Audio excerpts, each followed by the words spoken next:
think Arlington's view is a little different than a lot of the other neighborhoods based on what was adopted last year and some of the agreements that we have in place.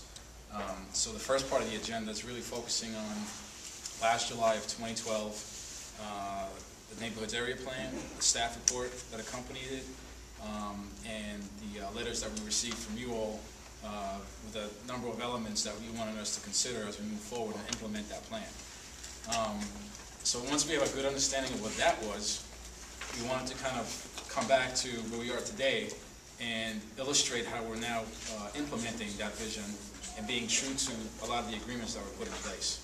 And some of the feedback that we heard, it would be helpful tonight to kind of go point by point and just to kind of show you for each one in what parts of the code, which is very complex. If you ever had a chance to look at the entire document, you know, where are those pages? You know, it's kind of hard to just capture, you know, small little instances and excerpts that really apply just to your neighborhood. So hopefully we can do a good job of illustrating those to you, and that way, you know, in the future, if you want to go to the website or you're looking at the next draft in a couple of weeks, you can have a better sense of what to look out for that directly impacts you.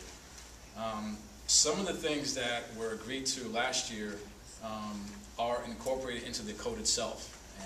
Once we highlight those areas, we wanted to really look at the elements that are outside of the code, but are really have the same impact.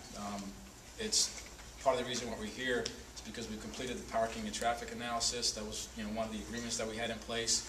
But that analysis is not going to make its way into the form-based code. This is more of an internal review that we did now that we have a better sense of what the form-based code might yield. And now we kind of wanted to return and show you those findings. And we also have transportation staff here, Richard Hartman and Rich Viola, who are going to talk about the 12th Street connection in the future, what our approach is, what was agreed to, and what the county is prepared to review and possibly act on once that connection is actually completed. So those are the four things, and obviously question and answer at the end based on what you're able to see.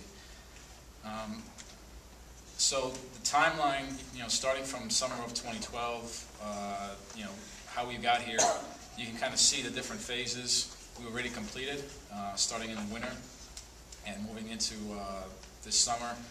We released the first draft of the form-based code in March. We had about 2 months worth of feedback and public comments that we received, and all that was turned around into a second draft, what we call the revised draft. And this is the document that's in front of you now. And that document was released in June. So between March and June, we've received a large number of feedback. Most of it, I think we're able to address. Some of it we're still working on. There's some outstanding issues, a lot of which really impact multiple sites throughout the Columbia Pike corridor. It's not just Arlington View specific. So a lot of kind of conflicting comments that we've been receiving, so we had to sort through all that out, and there's going to be some more public comments with the next draft.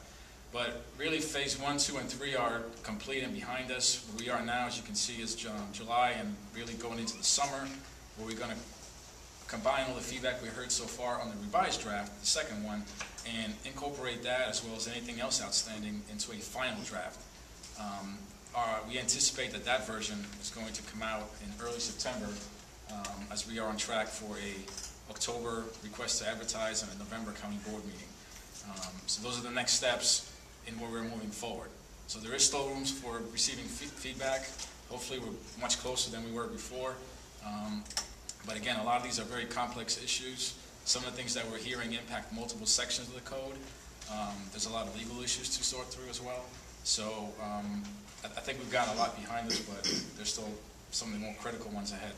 So you're moving